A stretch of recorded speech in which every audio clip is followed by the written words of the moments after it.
ஆதியாகமம் 24 அதிகாரம் 63. ஈசாக்கு சாயங்கால வேளையிலே தியானம் பண்ண வெளியிலே போயிருந்து தன் கண்களை ஏறெடுத்து பார்த்தபோது ஒட்டகங்கள் வர கண்டான். நமக்கு ஈசாக்கின் ஒரு தன்மை தேவை, தியானம் பண்ணுகிற ஒரு அனுபவம். தியானம்னா மற்ற மார்க்கத்தில் அதுக்கு பல விளக்கங்கள் இருக்கு. ஆழ்நிலை தியானம், யோகாவில் போகும்போது ஆழ்நிலை தியானமா. நம்முடைய தியானம் அப்படி அல்ல. நம்முடைய தியானம் ரெண்டு விதத்தில் இருக்கிறது. ஒன்று வேதத்திலே தியானம், மற்றொன்று சிலுவை தியானம். இல்லாவற்றில் கர்த்தர் நடத்துகிற பாதைகளை தியானிப்பது, கிருபைகளை தியானிப்பது, இப்படி நாம் எடுத்துக்கொள்ளலாம். சங்கீதம் 1 சங்கீதத்தில் பார்க்கும்போது கர்த்தருடைய வேதத்தில் பிரியமாயிருந்து இரவும் பகலும் அவருடைய வேதத்தில் தியானமாயிருக்கிற மனுஷன் பாக்கியவான். தியானமாயிருக்கிற மனுஷன் பாக்கியவான். நமக்குள்ள ஒரு தியானம் அவசியம்.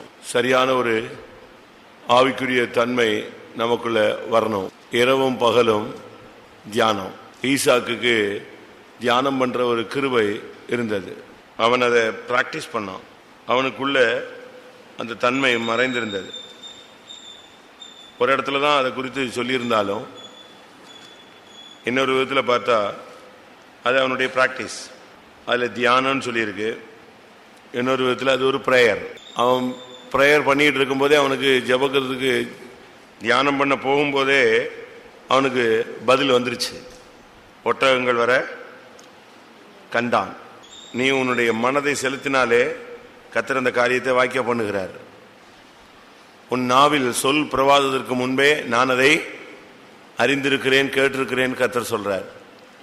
சங்கீதம், நான் தியானிக்கையில் எனக்குள் அக்கினி மூண்டது. என் இருதயம் வசனம் சொல்லணும், அதுதான் ஒழுங்கு. சங்கீதம் 39:3. என் இருதயம் எனக்குள்ளே அனல் கொண்டது, நான் தியானிக்கையில் அக்கினி மூண்டது, அப்பொழுது என் நாவினால் விண்ணப்பம் செய்தேன்.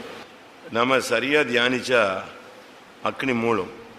நம்ம சரியா தியானிக்காம வேறு விதமா தியானிச்சிட்டோம்னா, ஐயோ இப்படி ஆகிப்போச்சு, அப்படி ஆகிப்போச்சு, அது ஆகிப்போச்சு, இது ஆகிப்போச்சு, போச்சு, எல்லாரும் ஒதுங்கிட்டாங்களே, எல்லாம் போச்சு, நம்ம கைவிட்டாங்களோ, நமக்கு இப்படித்தானோ, இனிமேல் இந்த பலவீனம் தானா, இந்த வியாதி தானா, நம்மள எல்லாரும் ஒதுக்கிடுவாங்களோ, இப்படி நீங்க வேற விதமா கர்த்தருடைய சமூகத்தை நீங்க வித்தியாசமான விதத்துல நீங்க செய்ய ஆரம்பிச்சிட்டீங்கன்னு வச்சுக்கோங்க, உங்களுடைய ஆவி ஒன்றும் இல்லாமல் போயிடும். வாசிங்க, நான் தியானிக்கையில் என் ஆவி தொய்ந்து போயிட்டு.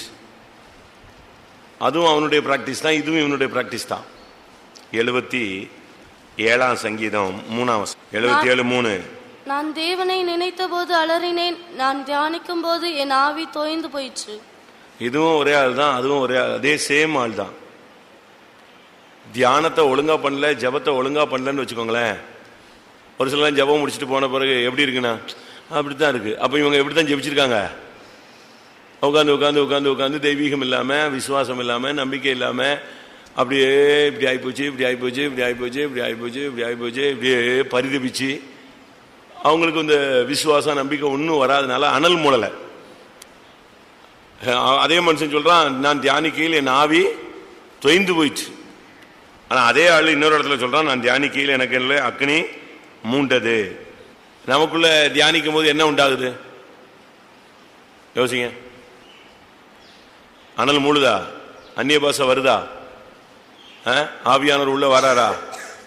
தரிசனம் உண்டாகுதா? தீர்க்க தரிசனம் உண்டாகுதா? கர்த்தருடைய வார்த்தை வருதா? நம்ம எப்படி அதை பிராக்டிஸ் பண்றோங்கிறது தான் முக்கியம். பணத்தை ஒருத்தன் மாம்ச அழிவுக்கும் செலவழிக்கலாம், ஆக்கத்துக்கும் செலவழிக்கலாம். அதுபோல தியானத்தை, ஜபத்தை நீங்க எப்படி யூஸ் பண்ணலாம்? தூங்கி எந்திரிச்சு போகலாம், கிண்டல் பண்ணி சிரிச்சுட்டு போகலாம், டைம் பாஸ் பண்ணிட்டு போகலாம், சோர்வோடு போகலாம். எப்படினாலும் அந்த ஜபத்தை, தியானத்தை நீங்க யூஸ் பண்ணலாம். இன்னொரு விதத்தில் தியானங்கிறது ஒரு ஜபம். தேவ சமூகத்தில் உட்கார்ந்து ஜெபிக்கும் போது அவன் வெளியிலே போயிருந்து தன் கண்களை ஏறெடுத்து பார்த்தார். தியானத்தினுடைய நெக்ஸ்ட் போர்ஷன் என்னன்னா கண்களை ஏறெடுத்தல். தியானம் நமக்குள்ள ஜபம் சரியா இருக்கும்போது ஆட்டோமேட்டிக்கா நம்முடைய கண்கள் மேல நோக்கிரும், ஆண்டவரை நோக்கி பார்க்க ஆரம்பிச்சிடும். நம்முடைய கண்களை ஏறெடுக்கும் போது கரெக்டா ஏறெடுத்தோம்னா தெய்வீகம் தெரியும். இந்த தொய்ந்து போன நிலவரத்தில் கண்களை தேரெடுத்து பார்த்தோன்னா நமக்கு மாம்சீகம் தான் தெரியும். ஆபிரகாம் தன் கண்களை ஏறெடுத்து பார்த்தான், அது வேற அனுபவம். லோத்து தன் கண்களை ஏறெடுத்து பார்த்தான், அது வேற அனுபவம். ஈசாக்கு தன் கண்களை ஏறெடுத்து பார்த்தபோது ஒட்டகங்கள் வர கண்டான். மணவாட்டி வர்றா, ரெபேக்கா வர்றத அவன் பார்த்தான். அவனுடைய துக்கம் மாறுற ஒரு சூழ்நிலை உண்டானது. ஆபிரகாம் தன் கண்களை ஏறெடுத்து பார்த்தபோது இருந்த அனுபவம் என்ன? லோத்து தன் கண்களை ஏறெடுத்த போது நடந்த சம்பவம் என்ன?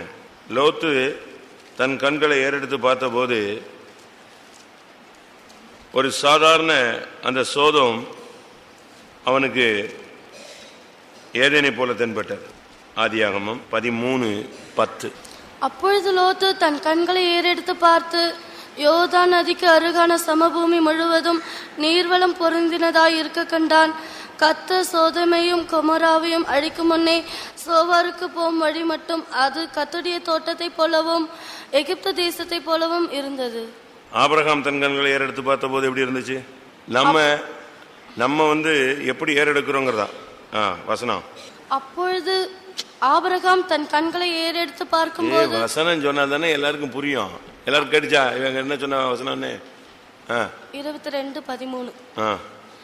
ஆபிரகாம் தன் கண்களை ஏறெடுத்து பார்க்கும்போது இதோ பின்னாக புதரிலே தன் கொம்புகள் சிக்கி கொண்டிருந்த ஒரு ஆட்டுக்கடாவை கண்டான். பாத்தீங்களா? ஆபிரகாம் தன் கண்களை ஏறெடுத்து பார்த்த போது அவனுக்கு பின்னாக முள்ளுகளுக்குள்ள சிக்கி கொண்டிருந்த ஒரு ஆட்டுக்கடாவை கண்டான். கர்த்தர் அவனுக்காக ஆயத்தப்படுத்தியிருந்தது. ஆதியாகமம் 22:13. இன்னொரு இடத்துல ஆபிரகாம் கண்களை ஏறெடுத்து பார்த்தான். 18:2. தன் கண்களை ஏறெடுத்து பார்க்கும்போது இதோ 3 புருஷர் அவனுக்கு எதிரே நின்றார்கள். அப்ப நம்முடைய கண்களை ஏறெடுக்கும் போது நமக்கு என்ன தெரியுது? நம்முடைய கண்களை ஏறெடுத்து பார்த்தால் நமக்கு உலகம் ஆசீர்வாதமா தென்படுதா? இல்லாவிட்டால் 3 புருஷர்கள் தென்படுகிறார்களா? கர்த்தர் தென்படுறாரா? இல்ல நமக்காக தேவன் ஆயத்தமாக்கி வைத்திருக்கிற ஆட்டுக்குட்டி தெரியுதா? இதுக்கெல்லாம் காரணம் நம்முடைய தியானம் தான். நம்முடைய தியானம் கரெக்டா இருந்துச்சுன்னா அக்னி மூழும், அனல் மூழும். நம்முடைய தியானம் சரியில்லை, நம்முடைய ஜெபம் சரியில்லைன்னு சொன்னா தொய்ஞ்சு போயிடுவோம். ஜெபம் முடியும், 3 மணி நேரம் 4 மணி நேரம் ஜெபம் நடக்கும். ஆனால் ஜெபம் முடியும் போது நம்ம அப்படியே டல்லாக போயிடுவோம். எல்லாரும் ஜெபம் முடிச்சு அல்லேலூயா போட்டு சந்தோஷமா எப்படி இருக்கீங்கன்னு சந்தோஷமா போவாங்க. நம்ம அப்படியே விரக்தியோடு எந்திரிச்சு போவோம். அதனால இப்போ நமக்கு ஈசாக்கின் தியான ஆவி, தியானம் பண்ணுகிற ஜீவியம் நமக்கு தேவை. கர்த்தாவே எனக்கு தார், அதை பிராக்டிஸ் பண்ண எனக்கு உதவி செய்யும். ஆபிரகாமுடைய கண்கள் ஏறெடுக்கிற அந்த தன்மை எனக்கு வேணும். லோத்தின் ஏறெடுக்கிற தன்மை எனக்கு வேண்டாம். ஈசாக்கின் கண்கள் ஏறெடுத்து பார்க்கிற தன்மை எனக்கு வேணும். 2 காரியம். ஒன்று, நான் தியானிக்கையில் அக்னி மூலணும். 2வது, நான் ஏறெடுக்கும் போது என் ஜெபத்துக்கு பதிலை நான் காணணும். அப்படி ஒரு பிரேயரும் அப்படி ஒரு பதிலும் நமக்கு தேவை. ஜெபமும் இல்லாம பதிலும் இல்லாம பிரயோஜனம் என்ன? டைம் தான் போய்கிட்டே இருக்கும். மணி 10:50, இனி 11:50, 12 மணிக்கு க்ளோஸ் ஆகும், 12:15 க்ளோஸ் ஆகும். நான் வாட்டுக்கு அப்படியே இந்த நடைபெணமாக சுற்றிக்கிட்டு கிடப்போம். ஒரு ஊழியத்தில் முன்னேற்றம் இருக்காது, ஒரு தெளிவு இருக்காது, வாழ்க்கையிலையும் ஒரு சந்தோஷம் இருக்காது. ஏதோ ஒரு மெஷின் மாதிரி போய்கிட்டே இருப்போம். சாப்பிட்றது, குளிக்கிறது, இதே துக்கம், இதே வேதனை, அப்படி இருக்கும். எல்லாரும் ஜெபம் பண்ணுவோம். கர்த்தர் இந்த காலை வேளையில நம்ம எல்லாருக்கும் ஈசாக்கின் பயபக்திக்குரியவரை நோக்கி நாம் சரியான விதத்தில் தியானம் பண்ணுகிற ஒரு ஆவி உண்டாகட்டும். நாம் ஜெபிக்கும் போது நம்முடைய ஆவி தொய்ந்து போகக்கூடாது. நமக்குள்ள ஒரு அனல் மூலணும். கர்த்தர் நம்முடைய கண்களை ஏறெடுக்கும் போது நமக்கு இந்த உலகம் தென்படக்கூடாது, பரலோகம் தென்படணும். ஆமென். எல்லாரும் போராடி ஜெபம் பண்ணுவோம். ஈசாக்கின் ஜெப ஆவி, ஈசாக்கின் கண்கள் ஏறெடுக்கிற தன்மை நமக்கு இந்த நாட்களில் தேவை. அப்படி இருக்கும்போதுதான் ஒட்டகங்கள் வர பார்க்கலாம், நம்முடைய ஜெபத்துக்கு பதில் கிடைக்கும். ஆமென். ஈசாக்கின் ஜெப ஆவியும் தியான ஆவியும் ஈசாக்கின் கண்களும் நமக்கு தர முடியாது. ஜெபம் பண்ணுவோம். ஈசாக்கின் ஜெப ஆவி, ஈசாக்கின் தியானத்தின் ஆவி, ஈசாக்கின் கண்கள் ஏறெடுக்கிற பார்க்கிற அனுபவங்கள் ஆண்டவரே இந்த நாட்கள் எங்களுக்கு தேவை சுவாமி. இந்த நாட்கள்ல கர்த்தாவே நாங்கள் தியானித்து தொய்ந்து போகக்கூடாது. நாங்கள் தியானிக்கும் போது அனல் மூலனும் அக்னி பற்றணும் கர்த்தாவே. ஓ, அப்படிப்பட்ட ஒரு அனுபவத்தை பயிற்சி வைக்க கர்த்தர் எங்களுக்கு உதவி செய்ய மாட்டவரே. கர்த்தர் உதவி செய்யணுமே, கர்த்தர் உதவி செய்யணுமே. கர்த்தருடைய செய்யும்படியாய் ஜெபிக்கிறோம். கர்த்தருடைய செய்யும்படியாய் ஜெபிக்கிறோம்.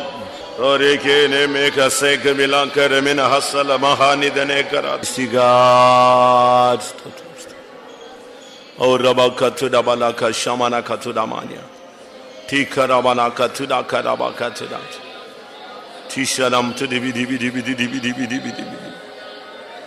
ஹல்லேலூயா ஹல்லேலூயா. ஆம், ஈசாக்கின் அந்த ஜெபம், அந்த தியானம் ரெபெக்காளுக்குள்ள பயிற்சி வைக்கப்பட்டது. ரெபெக்காளுக்கு ஜெபம்னா என்னன்னு தெரியாது, தெய்வம் யாருன்னு தெரியாது. விவாகத்தில் தான் ஃபர்ஸ்ட் அவள் உள்ள வர்றா. உள்ள வந்தபோது அவளுக்கு ப்ரேயர் லைஃப்பை பற்றி ஒன்றுமே தெரியாது. ஆனால் நாட்கள் போகும்போது அவளுடைய ஜெபம் அருமையாக இருந்தது.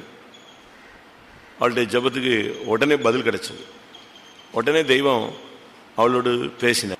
அவளுக்கு அந்த ஜெபத்தை ஈசாக்கு சொல்லி கொடுத்துருக்குறான். ரெபெக்காளுடைய ஜெபத்தை எடுங்க. அவள் 25-22. அவள் கர்ப்பத்திலே பிள்ளைகள் ஒன்றோடு ஒன்று மோதி கொண்டிருந்தன. அப்பொழுது அவள், இப்படியானால் எனக்கு எப்படியோ என்று சொல்லி கர்த்தரிடத்தில் விசாரிக்கும்படி போனாள். அதுக்கு முந்தின வசனம். மலடியாயிருந்த தன் மனைவிக்காக ஈசாக்கு கர்த்தரை நோக்கி வேண்டுதல் செய்தான். கர்த்தர் அவன் வேண்டுதலை கேட்டருளினார். அவன் மனைவி ரெபெக்காள் கர்ப்பம் தரித்தாள். இந்த பிரேயர் தான் அவ பயிற்சி வித்தாள். தன் மனைவிக்காக ஈசாக்கு கர்த்தரை நோக்கி வேண்டுதல் செய்தான். அந்த வேண்டுதலை கர்த்தர் கேட்டார். அவ வாழ்க்கையில ஒரு பிரச்சனை வந்தபோது அவ போய் உட்கார்ந்து ஜெபித்தா. இப்படியானால் எனக்கு எப்படியோ என்று கர்த்தரிடத்தில் விசாரிக்கும்படி போனாள். அப்போ பாருங்க, ஒரு ஆளுடைய பிரேயர் லைஃப் இன்னொரு ஆளுக்கு என்ன செய்யுது, பற்றுது. இப்ப நீங்க ஒரு ஆள் உட்கார்ந்து நல்லா ஆவி நிறைஞ்சு ஜெபம் பண்ணுங்க, டக்குன்னு அடுத்த ஆள் முழங்கால போட்டு ஜெபிக்க ஆரம்பிச்சிருவாங்க. ஒன்னு தூங்க ஆரம்பிக்கிட்டோம், அடுத்தது இது உட்கார்ந்து தூங்கினா அதுக்கு அடுத்து குப்புறப்படு தூங்கும், அதுக்கு தேர்டு ஆளு படுத்து தூங்கிடும். அப்படிதான் வரும். நீங்க பிரேயர் பண்ணி பாருங்க, உங்களுக்குள்ள அனல் மூளட்டும், அடுத்த ஆளுக்குள்ள தானாவே அனல் என்ன செய்யும், மூழும். இந்த குரங்கு கூட்டம் ஒரு குரங்கு தொப்பியை கீழே போட்டுச்சுன்னா எல்லா குரங்கும் என்ன செய்யும், தொப்பியை தூக்கி கீழே போடும். அதுக்கு காரணம் என்ன தெரியுமா, ஒரு மனம். ஈசாக்குக்கும் ரெபெக்காளுக்கும் ஒரே மனம். இவன் என்ன சிந்திக்கிறானோ அதை அவ சிந்திப்பா, இவன் எதை சிந்திக்கிறானோ அதே அவள் சிந்திப்பா. இது இவங்க ரெண்டு பேருக்குள்ள இருந்ததான ஒரு பிராக்டிஸ். நமக்கு அப்படி இருக்கா?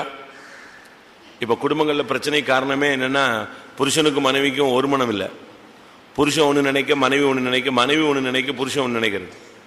ஆனா ஈசாக்கும் ரெபெக்காளும் ஒரே காரியத்தை திங்க் பண்ணுவாங்க. அதுக்கு ஒரு எவிடன்ஸ் சொல்லுங்க. எல்லாரும் இங்கே தானே இருக்கீங்க, சொல்லுங்க. பிரசங்கி மாதிரிலாம் சொல்லலாம். நான் இவ்வளவு நேரம் சொன்ன பாயிண்ட்ல தான் அதுவும் இருக்கு, இவ்வளவு நேரம் சொன்ன பாயிண்ட்லேயே தான் அதுவும் இருக்கு. ஈசாக்குக்கும் கண்களை ஏறெடுத்து பார்க்கிற பழக்கம் இருந்துச்சு, ரெபெக்காளுக்கும் தன் கண்களை ஏறெடுத்து பார்க்கிற பழக்கம் இருந்துச்சு. வாசிங்க, அதே தான். 24-64. ரெபெக்காளும் தன் கண்களை ஏறெடுத்து ஈசாக்கை கண்டபோது ஊழியக்காரனை நோக்கி, அங்கே வெளியிலே நமக்கு எதிராக நடந்து வருகிற அந்த மனிதன் யார் என்று கேட்டாள். பாத்தீங்களா, அவளும் தன்களை ஏறெடுத்து பார்க்கிற ஒரு பிராக்டிஸ். வாழ்க்கையில ரெண்டு பேருக்குமே அந்த ஏறெடுக்கிற பழக்கம் இருந்துச்சு. அதுக்கு காரணம் ரெண்டும் மாடு, அதனால ரெண்டையும் ஒரே ஏர்ல பூட்டி வச்சிருந்தாங்க. கழுதையும் மாட்டையும் ஏர்ல பூட்டும் போது தான் தகராறு, கண்ணு ஏறெடுக்காது, ஒன்னு ஏறெடுக்கும் ஒன்னு ஏறெடுக்காது. ஆனா இங்கே நான் பார்க்கும்போது ரெண்டு பேரும் ஒரே மனம். குடும்ப வாழ்க்கையிலேயே ரெண்டு பேருக்கும் ஒரே மைண்டு. நம்ம இன்னைக்கு போகணும் ஒரு இடத்துக்கு அப்படின்னு ரெண்டு பேரும் திங்க் பண்ணாங்கன்னா நானும் அதுதான் யோசிச்சேன், அவ்வளவுதான். அதான் ஒரு மனம். அதெல்லாம் வர முடியாது. நீங்க இப்படிலாம் யோசிப்பீங்கன்னு எனக்கு தெரியும், நான் அப்படிலாம் பண்ண முடியாது. அவ்வளவுதான், ஆவி பிடிச்சி அந்த குடும்பத்தை போட்டு அலக்கழிச்சோம். ரெண்டு பேருக்குமே ஒரு மனம் இருந்தது. ரெபெக்காளுக்கு இந்த பழக்கமே கிடையாது. அவ கேட்கிறா, அதான் அந்த மனுஷன் வர்றான், அவன் யாரு அப்படின்னு தான் பேசினா. அப்படி ஆள் தான், அப்படிதான் அவளுடைய ஆரம்பம் இருந்துச்சு. ஆனா எஜமான உடனே டபால்னு கீழே இறங்கிட்டா. நமக்கு இந்த நாட்கள்ல ஒரு நல்ல ஒரு கிருபை வேணும். ஒரு ஆள் ஜெபிக்கும் போது அதை பார்த்து நாம ஜெபிக்க பழகணும். ஒரு ஆள் கண்ணீரோடு ஜெபிக்கிறாங்கன்னா நமக்கும் அந்த கண்ணீரின் ஆவி வேணும். ஈசாக்கினுடைய ஜெபம், மலடியாக இருந்த தன் மனைவிக்காக ஜெபம் பண்ணினான். அந்த ஜெபத்தை கர்த்தர் கேட்டார். இப்பொழுது கற்பத்தில் குழந்தைகள் மோது அவ ஓடி போய் கர்த்தர்ட்ட கேட்கிறா. பாத்தீங்களா, அப்போ ஒரு குடும்பத்துல ஜெபாவி இணைஞ்சிருச்சா? அவன் மனைவிக்காக ஜெபிக்க, அவ பிள்ளைகளுக்காக ஜெபிக்க, இப்படி ஒருத்தர் ஜெபிக்கும் போதுதான் குடும்பம் கட்டி எழுப்பப்படுகிறது. கர்த்தர் பெரிய காரியங்களை செய்ய முடியும். அதனால நம்முடைய ஜெபம் மற்றவர்களுடைய ஜெபத்தை, ஜெப ஜீவியத்தை கட்டி எழுப்பணும். அப்படிப்பட்ட ஒரு ஜெப ஆவியை கர்த்தர் நமக்கு தரணும். நம்முடைய ஜெபத்தின் மூலமாக மற்றவர்களுடைய தீபங்கள் கொழுந்து விட்டு எரியணும். நம்மை பார்க்கிறவங்க அவங்க ஜெபத்துல கட்டி எழுப்பப்படணும். அப்படி ஒரு முன்மாதிரியான ஒரு ஜெப வீரர்களாய் கர்த்தர் நம்மை மாற்ற முடியாது. ஜெபம் பண்ணுவோம். ஆண்டவரே, உம்முடைய நாமத்தில் வருகிற சுவாமி, எங்களுடைய ஜெப ஜீவியம் மற்றவர்களுக்கு ஒரு முன்மாதிரியாக, நாங்கள் எது செய்தாலும் மற்றவர்களுக்கு பிரயோஜனமாய், ஆசீர்வாதமாய், பக்தி விருத்திக்கு எதுவாக இருக்கணுமே கர்த்தா.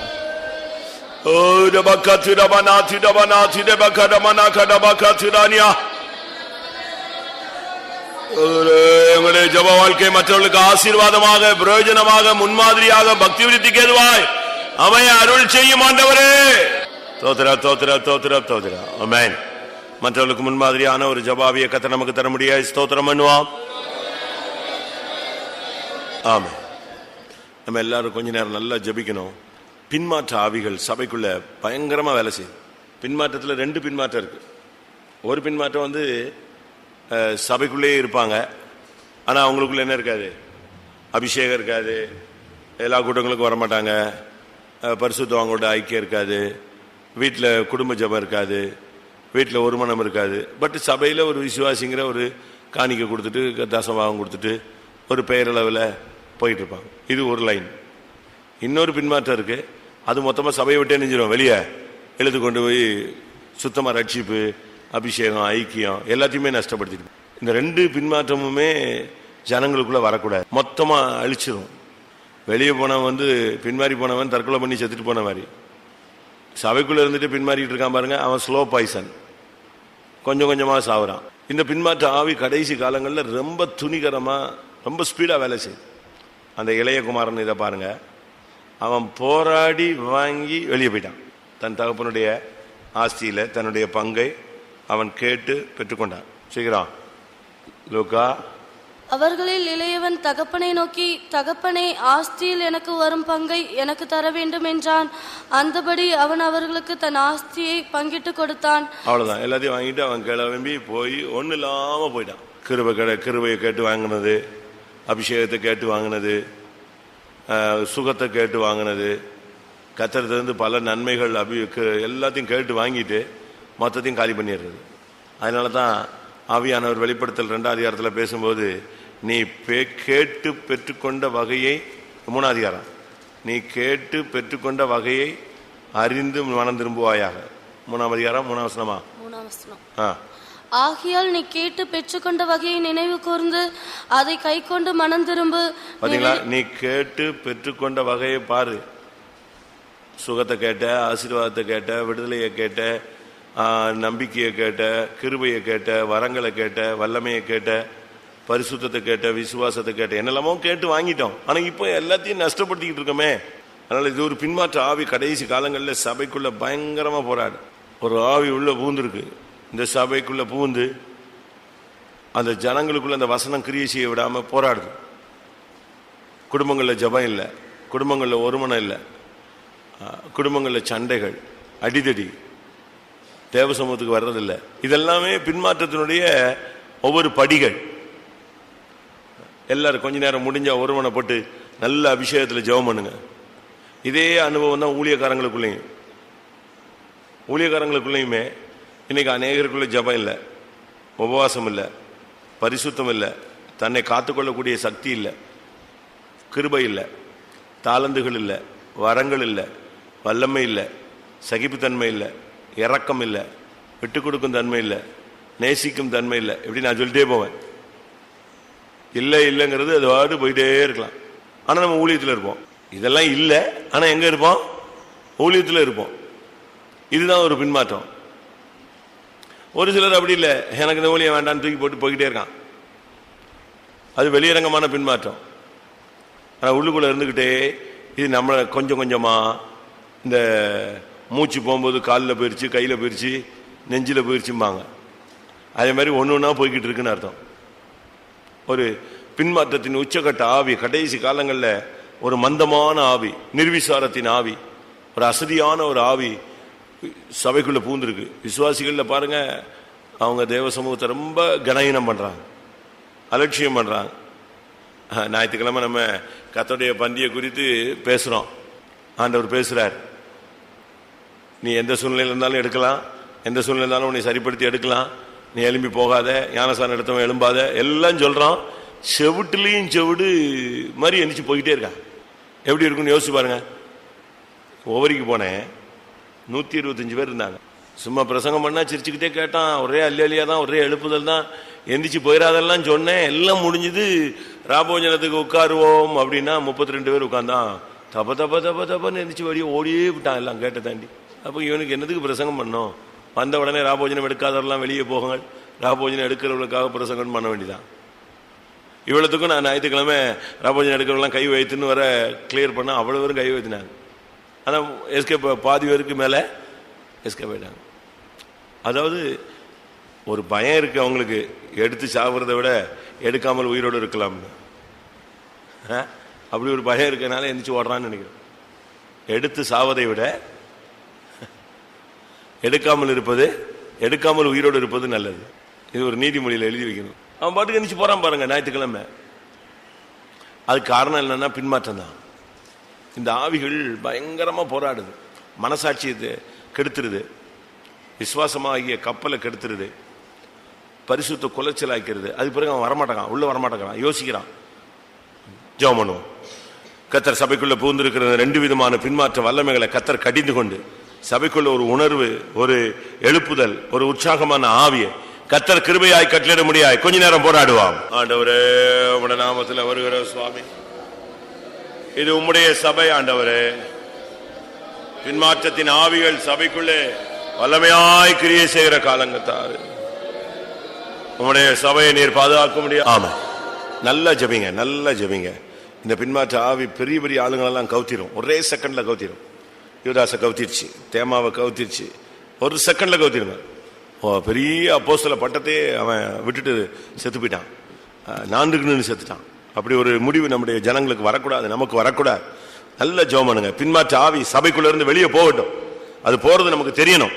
ஒரு அபிஷேகத்துல நம்ம நிரம்பும் பொழுது அந்த ஆவி தானா சபையை விட்டு, ஒவ்வொரு வீட்டை விட்டு, ஒவ்வொரு புருஷன் மனைவி பிள்ளைகளை விட்டு வெளியே போகும், ஊழியக்காரங்களை விட்டு விலகும். போராடி ஜெபம் பண்ணுவோம். கல்வாரி ரத்தம் ஆண்டவரே, பின்மாற்ற வல்லமைகளை செதறடியுங்க. ஓ, நட்சத்திரங்களில 3 1 பங்கை இழுக்கும்படியாக அந்த ஆவி போராடுது. ஆமா, சில குடும்பங்களை, சில ஊழியர்களை பர்டிகுலரா தன்னுடைய எய்ம்ல வச்சு சில வல்லமைகள் போராடுது.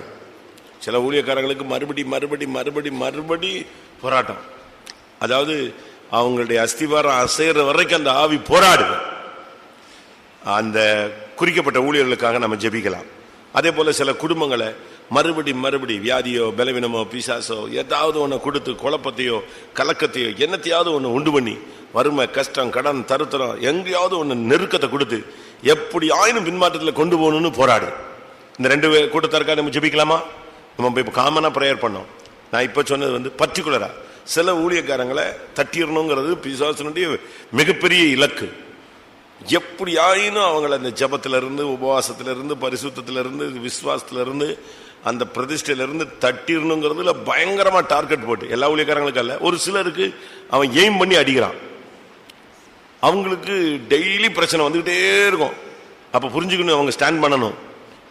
அப்படி பிசாசின் இலக்குல இருக்கிறதான ஊழியர்களுக்காக முதலாவது ஜெபம் பண்ணுவோம். எல்லாரும் போராடுங்க. குறிக்கப்பட்ட ஊழியக்காரங்களை தட்டணும்னு பிசாசு பயங்கரமா டார்கெட் வச்சு அடிப்பான். அவனுடைய இலக்கு அப்படிதான். எல்லாத்தையும் போராடிட்டு இருக்கிறது இல்லை. சாதாரணமான ஊழியக்காரங்க சும்மாப்பா அப்படியே வந்துட்டு ஏதோ ஜோத்தை பார்த்து சாப்பிட்டுட்டு ட்ரையை தூக்கிட்டு பாட்டு பாடிட்டு ட்ரம் அடிச்சுட்டு இப்படி போற ஊழியக்காரங்க அவனுக்கு டார்கெட்ல கிடையாது. கொஞ்சம் கர்த்தருக்காக நிற்கணும், பிரதிஷ்டையில் உண்மையா இருக்கணும், பரிசுத்தமா வாழணும், கொஞ்சம் அப்படி தீவிரமா இருக்கிறவங்க தான் அவனுடைய இலக்கு.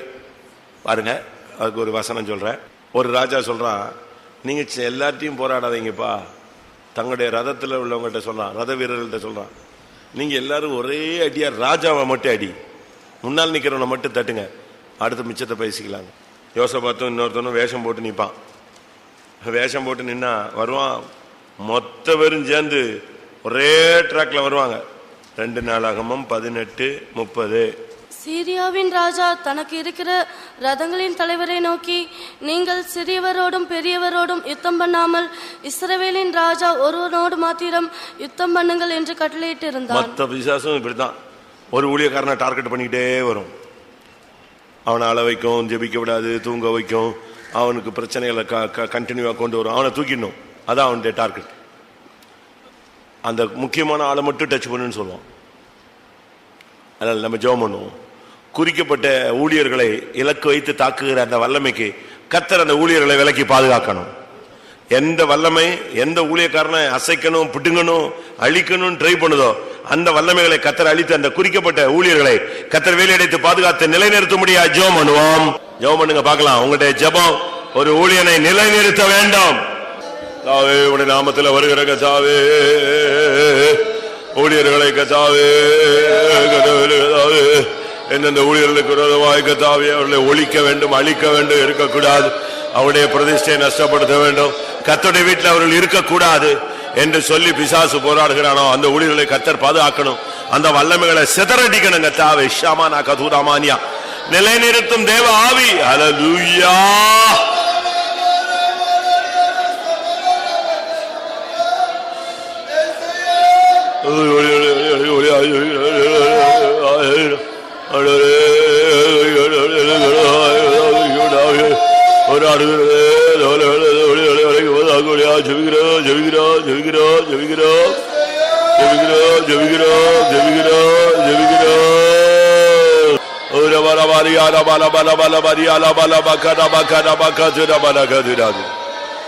ஆமென். அதுபோல சில குடும்பங்கள்ல சிலரை கர்த்தர் பாதுகாக்க முடியாது நிலைநிறுத்தி அவர்களை கிருபையில மூடி வச்சிருந்தாலும் இந்த வல்லமைகள் மறுபடி போராடு. சில குடும்பத்தில் பாருங்க, விடாத பிரச்சனைகள். ஒன்று வறுமை, தருத்திரம், எது செஞ்சாலும் வாய்க்காது. சிலர் குடும்பங்களில் வியாதி. சில குடும்பத்தில் எப்பொழுதும் பிரச்சனைகள். நல்ல குடும்பங்கள் தான், ஆவிக்குரியவர்கள் தான், நல்ல பிரசங்கம் கேட்குறாங்க, ஆவியில் நிரம்புறாங்க, அந்நிய பாஷை பேசுகிறாங்க, வரங்களினால பிரகாசிக்கிறாங்க. ஆனாலும் அவங்களுக்கு குடும்பங்களுக்கு பிரத்யட்சமான போராட்டம். அதுக்கு காரணம் பிசாசு இலக்கு வச்சு அவங்களை அடிச்சுக்கிட்டே இருக்கலாம், எப்படி ஆயினும் அவங்களை கவுத்திரணும்.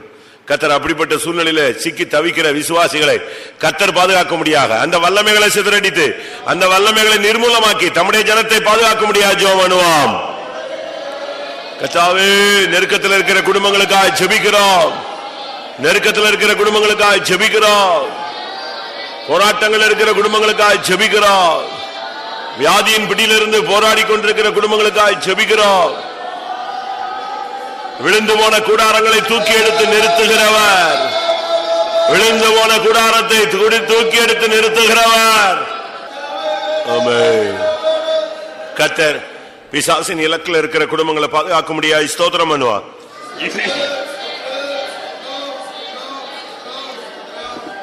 ஆமென். நம்முடைய சபையில் உள்ள முதிர் வயதுள்ள வாலிப பையங்க பிள்ளைகளுக்காக ஜெபம் பண்ணுவோம்.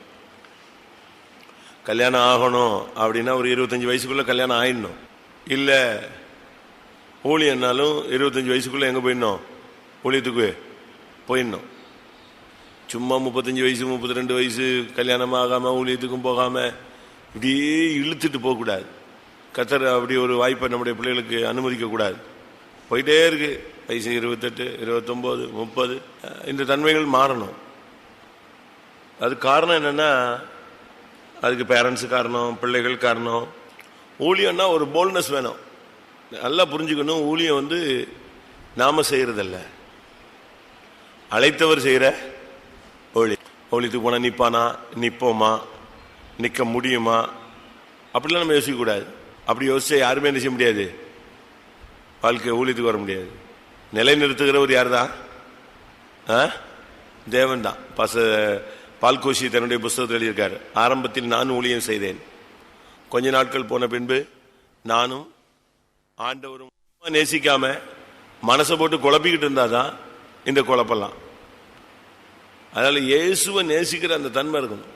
இல்லையா கல்யாணத்தை கட்டு, கல்யாணத்தையும் அதையும் கட்டாம அதுலயும் இழுத்துக்கிட்டே போறான் பாருங்க. இந்த பேரண்ட்ஸ் ஜாதியை பார்த்து பார்த்து பார்த்து பார்த்து பார்த்து பார்த்து இது ஒரு இழுப்பு இழுக்கிறது. திருப்பி வேலை, பணம், வீடு, அழகு, சொத்து, சுகம், இப்படியே ஒரு 15 எழுதி போட்டிருப்பான். இந்த 15ல் எது வராது? இந்துக்கள் கூட 7 பொருத்தம் தான் பார்க்குறான். அப்படித்தானே? அப்படித்தானே? அப்படித்தானே சொல்றான். இந்துக்கள் கூட 7 பொருத்தம் தான் பார்க்குறான். நம்மளால தான் 70 பொருத்தம் பார்க்குறான். அவன் பார்க்கறது 7 பொருத்தம், அதில் 6 ஒத்து வந்தாவளே டப்புன்னு அடிச்சிடறான்.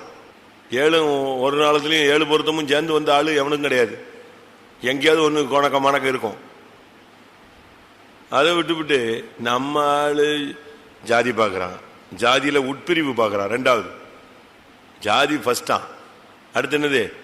ஜாதியில் உட்பிரிவு. சரி, அது பார்த்தாச்சு.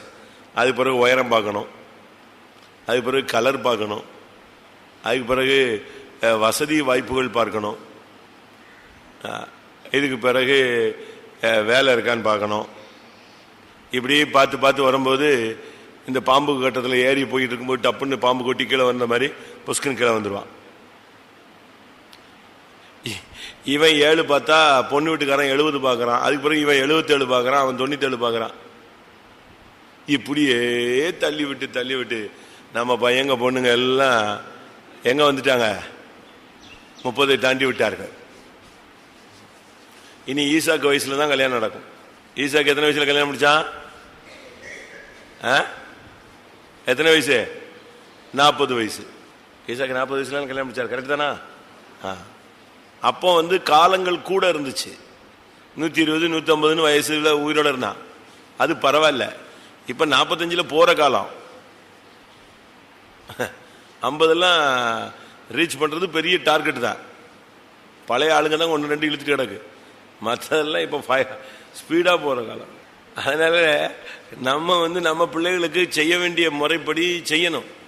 எப்ப இதுக்குள்ள வந்தோமோ அப்பவே எல்லாத்தையும் க்ளோஸ் பண்ணிட்டு ஏதோ ஏற குறைய இருக்கும். கல்யாணத்துக்கு கட்டி அழகா போய்கிட்டே இருக்க வேண்டிதான். அதுவும் இல்லாம இதுவும் இல்லாம ரொம்ப பேரண்ட்ஸுக்கு அவங்களுக்கு முடிவெடுக்க முடியல.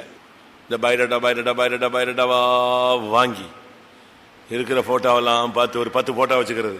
எந்த போட்டோ சரி 10 போட்டோவும் ஒத்து வரல, தூக்கி போடு. இப்படியே தெருவா அலையிறாங்க நம்ம ஆள்.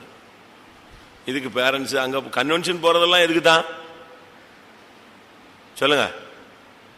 மேக்சிமம் கன்வென்ஷன் போறது நம்ம விசுவாசிகள் பொம்பளை பிள்ளையும் ஆம்பளை பையன் இருக்கிற வீட்டில் கன்வென்ஷன் போறது இவங்க கூட்ட அட்டன் பண்ணலாம் கிடையாது. மேக்சிமம் எதுக்கு தான்? பொண்ணு வாங்க தான். இவங்க கன்வென்ஷன்ல போய் அப்படி முழங்கல்ல முதல் லைன்ல நின்றுறாங்களாங்க. அப்படி கிடையாது. விருதுநகர்ல ஒரு பாலிசி இருக்கு. விருதுநகர்ல பொருட்காட்சி நடக்கும். பொண்ணு மாப்பிள்ள பார்க்குறவங்க எல்லாரும் எங்க தான் பார்க்கணும்? ஆமா, ஏன்னா வீட்டுக்கெல்லாம் கூட்டு வர மாட்டாங்க. வீட்டுக்கு கூட்டு வந்தா 4 பேருக்கு தெரிஞ்சிடும், ரோட்ல தெரிஞ்சிடும், அந்த தெரு முழுசும் தெரிஞ்சிடும். பார்த்துட்டு போனாங்களே என்னாச்சுன்னு எல்லாரும் போட்டு கொத்தி எடுத்துருவான். அதனால இவங்க எல்லாம் ஃபோனுகெல்லாம் பண்ணிக்கிட்டு அந்த விருதுநகர்ல பொருட்காட்சி தான். அதனால மேக்சிமம் பொருட்காட்சியில தான் அலையன்ஸ் பார்க்கறது. அங்கேயே பேசி அங்கேயே கிளியர் பண்ணிட்டு அது பிறகு ஓகே இந்த பொண்ணு பிடிச்சிருக்கு இந்த பையன் பிடிச்சிருக்குனால எங்கே வருவான்? வீட்டுக்கு வருவான். இப்போ நம்மளும் அப்படி தான் பண்ணுறோம். சர்ச்சில் தான் பார்க்குறாங்க, பாதி பேர் கன்வென்ஷனில் பார்க்குறாங்க. எது எப்படியோ நம்முடைய பிள்ளைகள் எல்லாம் வாழ வேண்டிய வயசில் வாழணும், ஊழியம் செய்ய வேண்டிய வயசில் ஊழியம் செய்யணும். நான் சொல்கிறது கரெக்டா? இதை விட்டு ஊழியத்துக்கு 32 வயசில் 35 வயசில் 40 வயசில் வர்றது, இல்லை விட கல்யாணத்தை 48 வயசில் முடிக்கிறது தேவையில்லை. சரி, அப்படியாவது யாராவது நம்ம விசுவாசி தியாகம் பண்றானா? ஒரு ஏழ்மையானவங்களுக்கு, ஒரு வசதி குறைவானவங்களுக்கு, ஒரு ஊனமானவங்களுக்கு அப்படி யாராவது விவாகம் பண்றானா? இவன் ஜாதியை விட மாட்டேங்கிறான், இதை போய் இதே தியாகம் பண்ணுவான். பணம் தானே முக்கியம். நம்ம ஜெபம் பண்ணுவோம். ஆனா அதே நேரத்தில் நான் ரொம்ப பேரை பார்த்து, ஒரு சிலரை பார்த்துருக்கேன் அப்படியே தியாகம் பண்றான். நம்ம விசுவாசி பொண்ணு மதுரையில் ஒரு இடத்துல கட்டி கொடுத்தாங்க, வேற சர்ச்சில். இது கொஞ்சம் தடியா இருக்கும். அப்போ அது வேற வழி இல்லை. நம்ம பசங்க எங்க இவன் தான் 77 பொருத்தம் கேட்டுக்கிட்டு இருக்கானே, ஒத்து வரல. பார்த்து கடைசியில் வேற சர்ச்சில் கல்யாணம் கட்டி கொடுத்துட்டாங்க. அந்த வீட்டில் என்ன பிரச்சனைன்னா, லாரி வசதிகள்லாம் இருக்கு, பட் கடன் பிரச்சனைகள் இருக்கு. இவன் கல்யாணம் ஆன உடனே எங்க இவன் தனியா போய் குடும்பத்தை விட்டுருவானு சொல்லிட்டு அம்மா, அக்கா, அண்ணன், தம்பி, அவன் இவன் எல்லாரும் போட்டு அவனை நெருக்கிட்டானு. அந்த பையனை அவன் ஏண்டா கல்யாணம் கட்டினங்கிற அளவுக்கு வந்துட்டான். கல்யாணம் கட்டினா அங்கிருந்து மறுவீடு வந்தான், வீட்டுக்கு போனா சூசைட் பண்ணி செத்துட்டான். பட்டுன்னு 7வது நாள் அந்த பையன் செத்து போயிட்டான், சூசைட் பண்ணிட்டான். எப்படி இருக்கும் இந்த பிள்ளைக்கு வாழ்க்கை? எனக்கு ஃபோன் பண்ணி சொன்னாங்க, இப்படி தங்கச்சி மாப்பிள்ளை இப்படி சூசைட் பண்ண. நான் சொன்னேன், என்னடா போன வாரம் தானே? ஆமாம், 7 நாள் தான் ஆச்சு, இறந்து போயிட்டான். எப்படி இருக்குன்னு யோசிச்சு பாருங்க. நொந்து நூலாய் அந்த பிள்ளைனுடைய வாழ்க்கை ஏற்கனவே கொஞ்சம் குண்டா இருக்குன்னு கேள்விக்குறியா இருந்தத அவன் வேற சபை பையன், பரவாயில்ல சிபிஎம் ஒன்று தானே, குண்டா இருந்தாலும் பரவாயில்ல சிபிஎம்னா நல்லா தான் இருப்போம், ஆவிக்குரிய பிள்ளையா இருக்கும்னு கட்டினவன் அவன் வாழ்க்கையில் விரக்தி ஆகி செத்து போயிட்டான். இனிமே யாரு வாழ்க்கை கொடுப்பான்? அப்போதான் ஒரு 4 மாசம் தான் இருக்கும். கோயம்புத்தூர்ல இருந்து ஒரு பையன் வந்தான், ரொம்ப அழகா இருப்பான். அவன் பாவம் அந்த பிள்ளைய ஏற்கனவே குண்டுன்னு கை எல்லாருமே கல்யாணம் கட்டாம விட்டுருக்காங்க. கல்யாணம் கட்டினவனு செத்து போயிட்டான். நான் கட்டிக்கிறேன்ட்டு அவன் கட்டி இப்போ அழகா வச்சுட்டு இருக்கான். இப்படி யார் இருக்கா நம்ம விசுவாசியில? யாராவது இருக்காங்களா? அப்படி தரிசனம் உள்ள பெற்றோர்கள் இருக்கீங்களா? இல்ல அப்படி பிள்ளை யாராவது வளர்த்து தான் வச்சிருக்கீங்களா? அப்படிலாம் நமக்கெல்லாம் தியாகம்லாம் பண்ண மாட்டோம். சரி, எப்படியோ நம்முடைய சபையில் உள்ள வாலிப பையங்க பிள்ளைங்க இந்த வயசு மிஞ்சி போய் ஒரு நல்ல வேலையும் இல்லாமல், நல்ல வருமானமும் இல்லாமல், நல்ல வாழ்க்கையும் இல்லாமல், ஊழியத்தின் தரிசனமும் இல்லாமல் இப்படி சபையில் கிடந்தா எப்படி இருக்கும்? ஜெபம் பண்ணுவோம். நம்முடைய பிள்ளைகளோட கர்த்தர் இடைபடணும். ஒன்று ஊழியம்னா டக்குன்னு தூக்கணும் இல்லையா? அவங்களுக்கு மேரேஜ் நல்ல விதத்தில் கர்த்தர் செட்டில் பண்ணி தரணும், வாழ்க்கையை கர்த்தர் ஏற்படுத்தி தரணும். அதுக்காக ஒரு நிமிஷம் ஜெபம் பண்ணுவோம். ஆமென். நம்முடைய பிள்ளைகளை கர்த்தர் தாமே வாழ்க்கைப்படுத்த முடியாது. ஜெபம் பண்ணுவோம். ஆண்டவரே, முதிர் வயதில் உள்ள வாலிபர்களுக்காக, வாலிப சகோதர சகோதரிகளுக்காய் ஜெபிக்கிற கர்த்தாவே, அவங்களுடைய காலங்கள் வீணாய் விருதாவாய் போய்விடக் கூடாது சுவாமி. கர்த்தர் அந்த பிள்ளைகளோடு திட்டவட்டமாய் இடைபடுங்க. நீர் உம்முடைய திட்டம் என்ன, உம்முடைய சித்தம் என்ன என்பதை வெளிப்படுத்தும். ஊழியமானால் ஊழியம், விவாகமானால் உடனே கர்த்தா விவாக வாழ்க்கைக்குரிய காரியங்களை ஆயத்தப்படுத்தும். எல்லாம் உம்முடைய கரத்தில் இருக்கிறது சுவாமி. சில வியாதிகளுக்காக நம்ம ஜெபம் பண்ணுவோம். சிலருக்கெல்லாம் சில பாதிப்புகள் நிரந்தரம் போல இருக்கு. ஆனா பைபிள்ல சொல்லியிருக்கு, 8 வருஷம் திமிர்வாதக்காரன் சுகமாக்கப்பட்டார், 12 வருஷம் பெரும்பாடு சுகமாக்கப்பட்டது, 18 வருஷம் சாத்தானுடைய கட்டு சுகமாக்கப்பட்டது, 38 வருட வியாதி சுகமாக்கப்பட்டது. இதெல்லாம் பைபிள்ல தெளிவா எழுதியிருக்கிற சத்தியங்கள். அதுபோல வருஷ கணக்காக சில வியாதிகளை, சில பிசாசின் போராட்டத்துல, சில சரீர பாதிப்புகள்ல ஒரு சிலர் இருக்காங்க. கர்த்தர் அவர்களுக்கு ஒரு அற்புதத்தை நிகழ்த்த முடியாது. ஜெபம் பண்ணுவோம். ஆண்டவரே, உம்முடைய நாமத்துல ஜெபிக்கிறங்க சாவே. சரீரத்துல வேதனை, மனதுல வேதனை, சரீரத்துல பாதிப்புகள், இப்படி பல வருடங்களாக கர்த்தாவே போராடி கொண்டிருக்கிறவர்களுக்காக ஜெபிக்கிறோம்.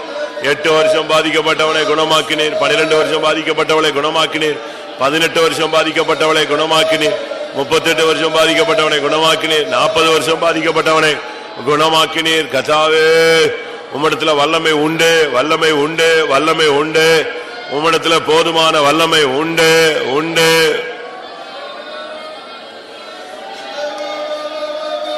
உம்மிடத்திலே கர்த்தாவே பரிபூர்ண ஜீவன் உண்டு. ஆம். நம்முடைய பாஸ்டருக்காக ஜெபம் பண்ணும், நம்முடைய பெரிய பாஸ்டருக்காக ஜெபம் பண்ணும். ரொம்ப ஆக்டிவான நபர் தான். ஆனா பரமக்குடி கன்வென்ஷனுக்கு பிறகு ரொம்ப சிக்காகி, ரொம்ப சிக்குன்னா ரொம்ப சிக்கு. நீங்க ஒரு சிலர் போய் பார்த்துருப்பீங்க, பேசியிருப்பீங்க, கூட்டத்துக்கெல்லாம் வர்றாரு. ஆனால் ஒன்றும் முடியாத ஒரு கண்டிஷன், சரீரத்தில் மிகப்பெரிய பலவீனம், சரீரம் உடஞ்சி போயிடுச்சு. இனி அப்பத்தின் தண்ணீரையும் கர்த்தர் என்ன செய்யணும்? ஆசீர்வதிக்கணும். கர்த்தர் ஒரு பலத்தை தரணும், கர்த்தருடைய வல்லமை அபரிமிதமாக இறங்கணும். சரீரத்தில் மறுபடியும் அந்த ஜீவன் வேலை செய்யணும். அப்போ ஒரு ஊழியம் நாசரத்தில் செய்ய முடியும். நாசரத்து ஊழியத்துக்கு ஒரு வல்லமையான ஊழியம் செய்யணும்னா கர்த்தர் தான் இறங்கி ஒரு அபரிமிதமான ஒரு பலத்தை த. யோபுலாம் ஒன்றுமே இல்லை, யோபுனுடைய சாயல் கூட மாறி போயிடுச்சுன்னு தான் பைபிள் சொல்லுது. ஆனால் கர்த்தர் மறுபடியும் அவனுடைய சாயல் என்ன செஞ்சார்? மாற்றினார். தாவீதுனுடைய சாயல் ரொம்ப மாறி போயிருந்துச்சு, திருப்பி அந்த சாயலை கர்த்தர் மாற்றினார். வாசிங்க யோபு 2 அவனுடைய உரு தெரியாமல் அவங்க அவ்வளோ கஷ்டப்பட்டாங்க. அந்த அளவு அவன் சொல்றான், என் தோல் முதலானவைகள் அழுகி போயிடுச்சு, அந்த லெவலுக்கு வந்துருச்சு. அவர்கள் தூரத்தில் வருகையில் தங்கள் கண்களை ஏறெடுத்து பார்த்தபோது அவனை உரு தெரியாமல் சத்தமிட்டு அழுது. அவனுடைய உரு தெரியாமல், அவனுடைய சரீரத்தின் தோற்றம் அவ்வளவு ஒண்ணு இல்லாம. தாவீது அதே யோபு இன்னொரு இடத்துல சொல்றான், என் நாவு மேல்வாயோடு ஒட்டி கொண்டது. தாவீது என்ன சொல்றான் இல்லையா? 38ஆம் சங்கீதம். உமது கோபத்தினால் என் மாம்சத்தில் ஆரோக்கியம் இல்லை. 7ஆம் வசனம். என் குடல்கள் எரிபந்தமாய் எரிகிறது, என் மாம்சத்தில் ஆரோக்கியம் இல்லை. இன்னொரு இடத்துல நாம் மெலிந்து. சங்கீதம் 116:6. கர்த்தர் கபடற்றவர்களை காக்கிறார், நான் மெலிந்து போனேன், அவர் என்னை ரட்சித்தார். இப்படி ரொம்ப இடத்துல இருக்கு. நம்ம ஜெபம் பண்ணுவோம், பாஸ்டருக்கு ஒரு பலன் தரணும், ஒரு சுகம் தரணும், ஒரு ஆரோக்கியம் உண்டாகும். நான் இறைமையில் என்ன வசிக்கிறோம்? நான் சௌக்கியத்தையும் ஆரோக்கியத்தையும் வரப்பண்ணி. 33:6. இதோ நான் அவர்களுக்கு சௌக்கியமும் ஆரோக்கியமும் வரப்பண்ணி அவர்களை குணமாக்கி அவர்களுக்கு பரிபூர்ண. அதுல 3 பாயிண்ட் இருக்கு. சௌக்கியம், ஆரோக்கியம், அடுத்து குணம். அவர்களை குணமாக்கி. குணம் சும்மா சுகமாக்கிட்டா வியாதி சுகமாயிடும், ஆனா பலன் இல்லைன்னா அதான் சொல்றது. சௌக்கியம், ஆரோக்கியம், குணம். ஜெபம் பண்ணுமா எல்லாரும்? நல்ல ஒரு ஜெபம். சாப்பிட்றது குடிக்கிறதெல்லாம் ஆரோக்கியமா மாறிக்கிட்டே இருக்கணும். அப்ப அந்த பலன் திரும்ப வந்துடும், கர்த்தருடைய வல்லமை திரும்ப வந்துடும். தானியேலை படிச்சு பாருங்க. என் காலு நிக்க முடியாம போயிடுச்சுன்னு சொல்றான். அந்த லெவலுக்கு நான் பலவீனப்பட்டு போயிட்டேன்னு சொல்றான். தானியேல் அப்படின்னா திருப்புனா தானியேல் வரணும். 10ஆம் அதிகாரம் 10-16. அப்பொழுது 8ஆம் வசனம்.